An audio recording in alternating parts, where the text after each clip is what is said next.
안녕하세요. 신동영과 함께 공부하는 테크 트렌드입니다. 오늘은 Y 컴비네이터가 스탠포드대 첼시 핀 교수로 인터뷰한 내용을 바탕으로 모든 로봇의 두뇌가 될 하나의 AI, 범용 로봇에 대해 신나게 알아보겠습니다. 자, 한번 생각해 볼까요? 우리는 영화에서 보면 정말 사람처럼 생각하고 움직이는 엄청난 로봇들을 보잖아요. 근데 왜 우리 현실 세계의 로봇들은 맨날 공장에서 똑같은 일만 반복하거나 식당에서 접시만 나르고 있을까요? 뭔가 좀 아쉽지 않으세요? 바로 그 이유가 있습니다. 그 이유는 바로 지금까지의 로봇들이 전부 딱 한 가지 임무만 정말 완벽하게 수행하도록 설계된 말 그대로 외길장인 전문가 로봇이었기 때문이에요.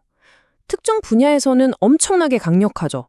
근데 딱 그 일 말고는 아무것도 못하는 아주 고집센 장인이라고 할 수 있습니다. 이 비유가 정말 딱 들어맞는 것 같아요. 여러분, 앱이 딱 하나, 예를 들어 계산기 앱 하나만 깔려있는 옛날 스마트폰 상상해보세요. 쓸 수 있겠어요? 지금 로봇이 딱 그런 셈이죠. 자동차 공장의 용접 로봇한테 택배 상자 좀 포장해달라고 할 수 없고요. 물류창고 로봇한테 커피 한 잔 타달라고 할 수가 없는 거예요. 결국 새로운 일을 시키려면 완전히 새로운 로봇을 처음부터 다시 만들어야 한다는 거죠. 자, 이 표를 보시면 문제가 확 보입니다. 기존 방식은 로봇 하나 개발하는데 비용은 어마어마하게 들죠. 근데 유연성은 완전 꽝이라 딱 한 가지 일에 평생 갇혀 살아야 해요. 바로 이 방식이 로봇 기술의 무한한 잠재력을 가두고 있던 거대한 장벽이었던 셈입니다. 그런데 말이죠, 여기서 완전히 판을 뒤집는 혁신적인 아이디어가 등장합니다.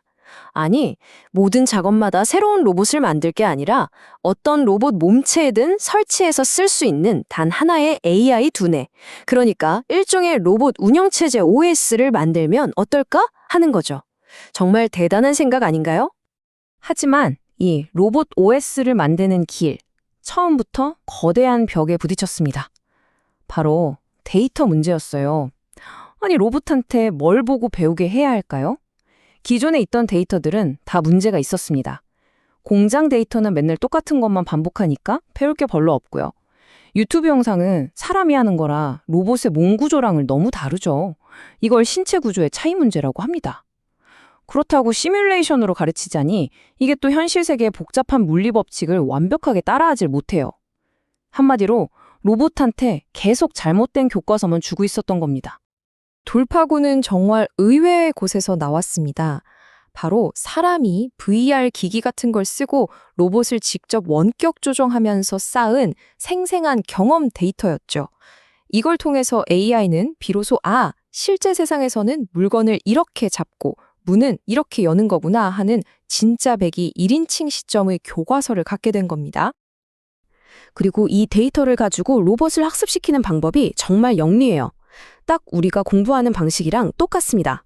2단계 전략인데요. 먼저 1단계 사전 훈련에서는요, 온갖 종류의 방대한 데이터로 세상이 어떻게 돌아가는지 물리법칙 같은 아주 기본적인 교양을 쌓게 합니다. 그리고 2단계 미세 조정 단계에서는 특정 임무, 예를 들어 빨래 개기 같은 것에 대한 고품질 데이터로 집중 과외를 시키는 거죠. 즉, 넓게 배운 다음에 깊게 파고드는 겁니다. 자, 그럼 이렇게 똑똑하게 공부한 로봇, 그 결과는 어땠을까요? 이게 그냥 좀 더 잘하네, 이 수준이 아니었습니다. 일반화라고 불리는 로봇공학의 판도를 완전히 바꿔버릴 엄청난 능력으로의 도약이 이뤄졌습니다. 일반화라는 게 뭐냐면요, 바로 로봇의 깨달음의 순간이라고 할 수 있어요. 예를 들어 우리가 자전거 타는 법을 배우고 나면 생전 처음 보는 킥보드도 대충 감으로 탈 수 있잖아요. 바로 그거예요. 하나를 가르쳐줬더니 거기서 배운 원리를 응용해서 전혀 새로운 문제까지 풀어버리는 창의적인 능력인 거죠. 자, 여러분, 이 목록 좀 보세요. 이게 진짜 대단한 게 뭐냐면요, 연구진은 로봇한테 딱 빨래 개는 법만 가르쳤거든요. 근데 로봇이 갑자기 테이블도 정리하고 커피도 갈고 상자도 조립하고 심지어 성냥불까지 켜는 거예요. 누가 시키지도 않았는데 말이죠. 빨래를 개면서 배웠던 물건을 섬세하게 다루는 원리를 스스로 응용해서 이 모든 걸 해낸 겁니다. 이건 정말 엄청난 발전이죠.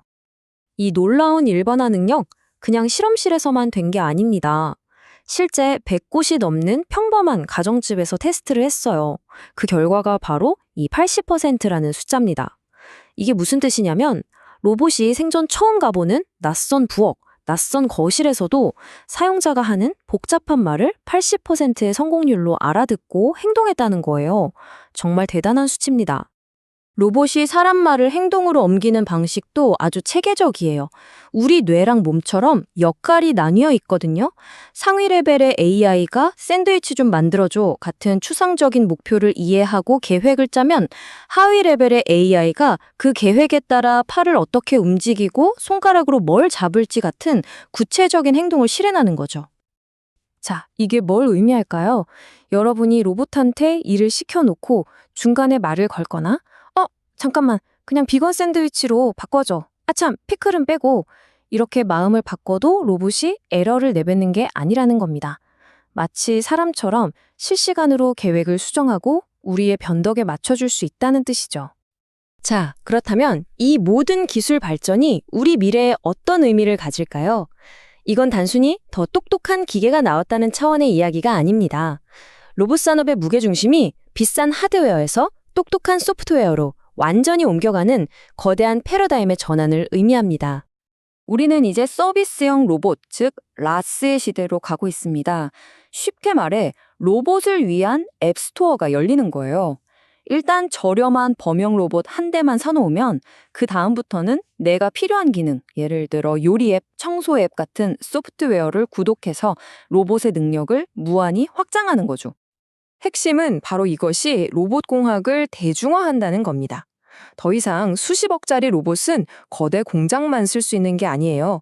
이제 우리 동네 작은 빵집도, 심지어 우리 집에도 저렴한 범용 로봇 한 대와 로봇 OS 구독만으로 우리가 그토록 꿈꿔왔던 진정한 자동화의 시대가 활짝 열리는 겁니다.